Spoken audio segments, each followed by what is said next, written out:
Hi guys, it's Heather Morrison with Bold Beyond Belief, and I wanted to chat about something I heard about yesterday. So I was on an app called Clubhouse, and Clubhouse is an app. Let me know down below if you've heard of this app or if you've been on this app, and if you have, I'd love to hear what your opinion is of this. It's interesting. It's still in its beta stage, but it reminds me of the old chat rooms you used to talk on in the 80s. And I'm really aging myself now, but you'd call a number and you'd get on and there'd be like 20 people all talking at the same time. It's a little bit like that. It's a little bit more organized, but there's chat rooms on there for entrepreneurs, for musicians, for artists, for moms, it just runs the gamut of everybody's on there. And you can choose rooms based on what your interests are, or you can follow certain people.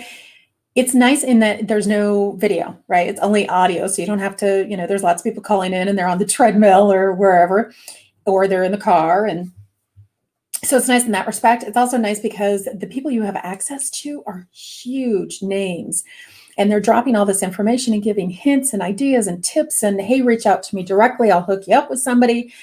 So it's nice because we're getting access to people that we normally wouldn't get access to. Like last night I was in a call with Brendon Burchard, and I think it was like 2,000, maybe 1,000 people on that call. And if you're lucky, you get to raise your hand and ask a question, but there's a long line for someone like that. But it is a really interesting platform, and I'd love to see how it's going to roll out over time. But one of the moderators, which are the people that run the rooms, it was a room about entrepreneurs and mindset. And they bring up, a good moderator brings up topics to discuss to kind of get the energy in the room up and the engagement up in the room. And it was an article, it was written in 2017 by a guy from Forbes magazine. And it was, failure is not a lesson learned, it's an excuse.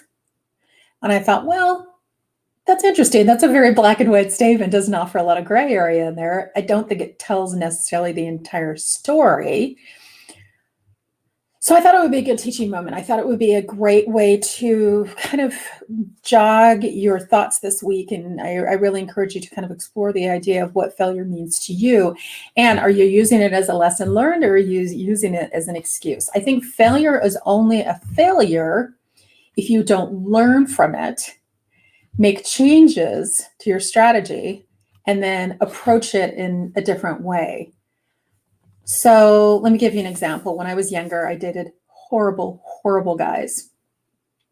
And I kept saying to my friends, is it me? Is it just me? And they'd say, no, they're just jerks. And it's not you. It's not you. Well, it is. You have to accept some personal responsibility in that. It was partly my fault. I was the common factor in all of that.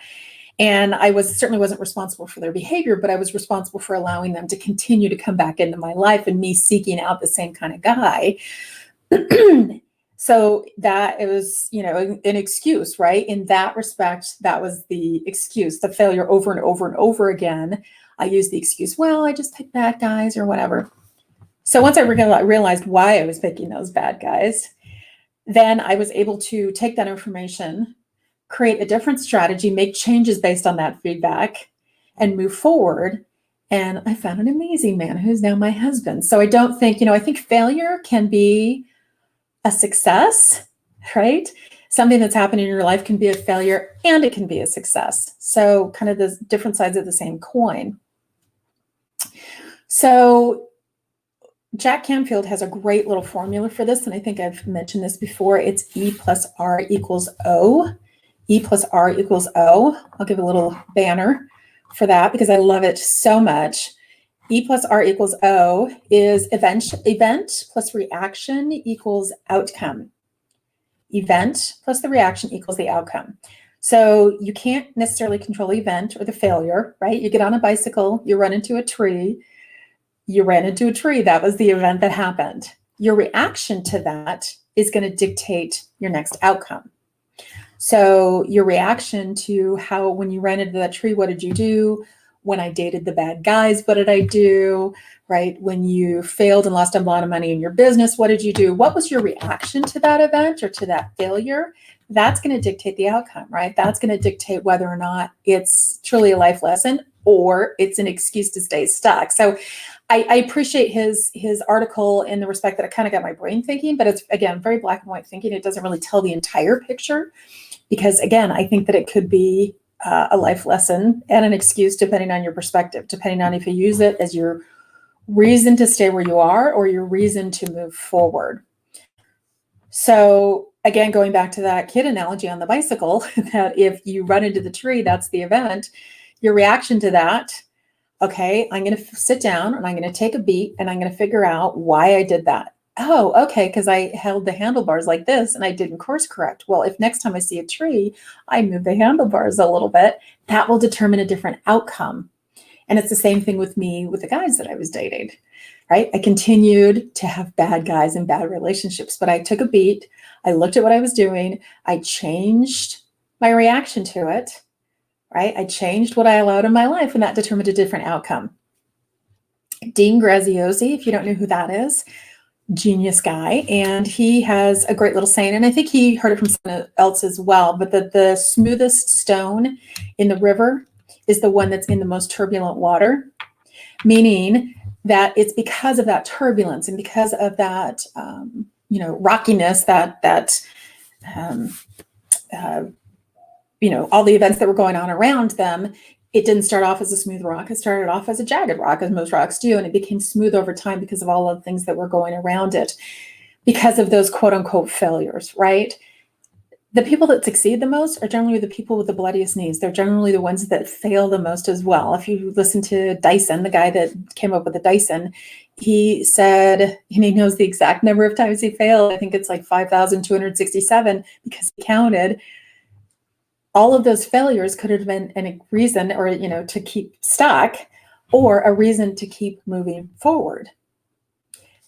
Same thing with Edison, right? We've all heard the story that he didn't look at it as 999 times that he failed.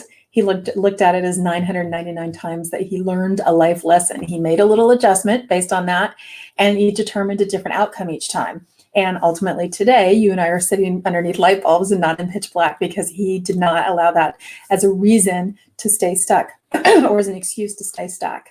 So again, I hope you're getting the concept of this event plus the reaction equals the outcome, and to realize that we shouldn't be looking at how we can avoid failure. We should be looking about how we can run straight into failure, straight into learning that life lesson as quickly as possible, making the adjustments, and then finding out what the next outcome is going to be. You've all heard the saying, fool me once, shame on you. Fool me twice, shame on me. That's the same kind of concept, right? If I'm continuing to pick the wrong guys or I'm continuing to fail at the same thing in my business, if I fail once, shame on that circumstance. If I fail again and again and again and again, shame on me for not making those adjustments, for not learning from my mistakes. Again, it's only a failure if you don't learn from your mistakes, make the changes to avoid the same failure in the future. So I hope that you're kind of getting this, that you're understanding that there's nothing wrong with failure. Just try not to repeat the same mistakes over and over and over and over again, right? I hope this has served you well a little bit. I hope this is a little bit something for your brain to nosh on. If you are watching this, I'd love to hear comments from you down below. Again, if you've been on Clubhouse, I'd love to hear what your opinion is about Clubhouse. If you have failed at something that you're kind of going to think, maybe I'll go back and try that again after I've made a little game plan and changed my trajectory a little bit, I'd love to hear that down below as well. Have a great week, and we'll talk again soon.